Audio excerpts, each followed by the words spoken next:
Adidas Adizero Boston 12 or Hoka Mach X. You're about to buy one of the two and you need to know which one is right for you. This video will answer your question. Hey everyone and welcome back on the channel. My name is Alex. Today's video is a comparison video. It's a simple comparison video kind of. Hoka Mach X on the one hand, Adidas Adizero Boston 12 on the other hand. You're maybe about to buy one of the two and you want to know which one is right for you.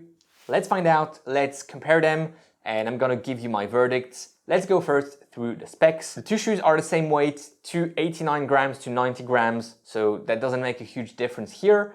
Stack height, we're looking at 38 millimeters of stack height in the heel on the Mach X, 34 in the forefoot, 4 millimeters drop, keeping in mind that Hoka very often gives numbers without the insole, and you could call it also 42, 38, but it's up there, and 4 millimeters drop is what you need to remember. The Boston 12 is 37 millimeters in the heel, 6.5 millimeters drop for that 30.5 millimeters in the forefoot.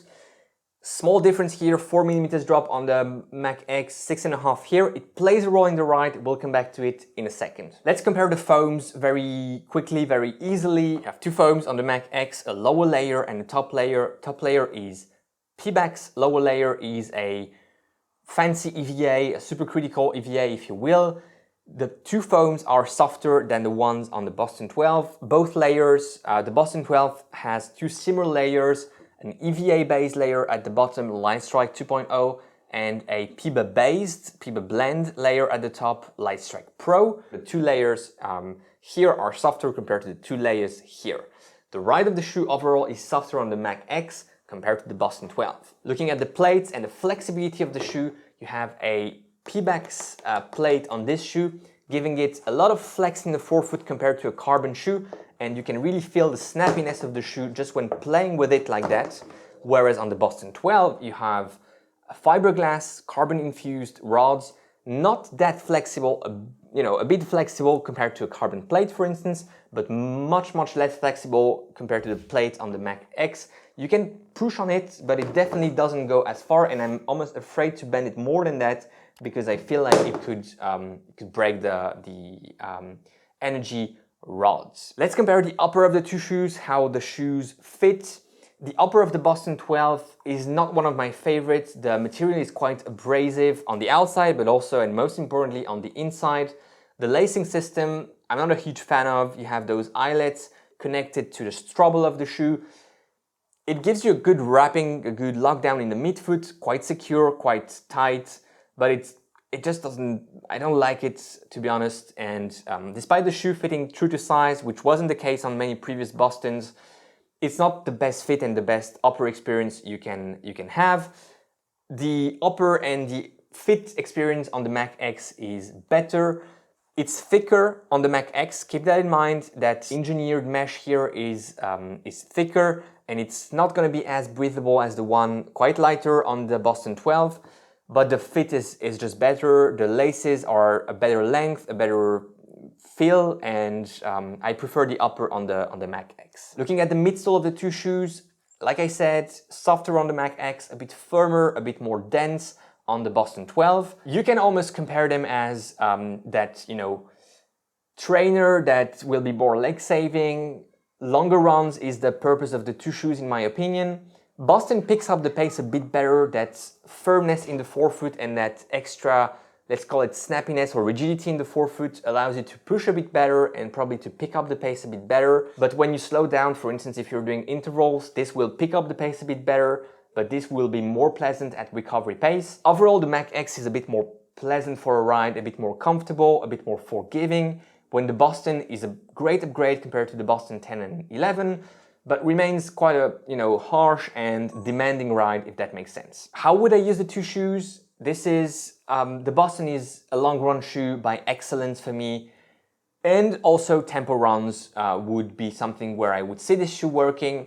Intervals is probably at the limit of its capacity. On the other hand, the Mach X is a more versatile shoe because it covers a larger spectrum of paces, but not the same spectrum. This is more of an easy recovery, endurance, and maybe tempo shoe, but tempo paces, it feels a bit too clunky. compared to the agility, relative agility, this is just comparing the two because this is not necessarily the most agile shoe, but relative agility of the Boston 12 at tempo paces. My personal preference goes for the Mach X, but I can see people preferring the Boston 12, especially if you don't intend to use one of the two shoes for easier stuff and you only want to have them for slightly faster paces in your training regimen. Price point of the two shoes, €180, $180, €160, $150 if I'm not mistaken. Value for money is quite equal in my opinion. This is more expensive, but it does a bit more, and this is a bit cheaper, but it does a bit less. If I were to pick one based on a 180 budget, I would probably still go with the Mach X and not go 160 and save $20. But that's, you know, the two shoes here bring the same value for money to the table in my opinion, maybe slightly better for the Mach X. If you're a lighter runner, the Mach X will feel a bit softer, you will be able to compress it, whereas it will be hard for you to compress and to take advantage of the Boston. Heavier runners on the other hand will probably be better off with the Boston because you can take advantage of it. The Mach X is also an option, you will be able to use it, you will be able to like it. So both are possible. If you're a heel striker, despite the 4mm drop, the Mach X is just much softer and much more pleasant when heel striking. Mid through forefoot, I would tend to say Mach X as well, unless you really want to go faster paces, and then Boston 12 could be that shoe for mid-foot, forefoot runners. If you have a higher level of pronation, the Boston 12 is more stable. The density of the foam, the firmness of the foam helps, but also the geometry with that lateral bevel. I would call it a more stable option between the two shoes here. I hope you enjoyed this comparison. You will probably have many questions in the comment for me. Go ahead, ask anything and I will try to answer. Let's link to another comparison between the Boston 12 and the Adidas 8. Two great options, recent releases from Adidas. And I hope you enjoy your run today, enjoy your ride and go beyond your limits. I'll see you in the next one.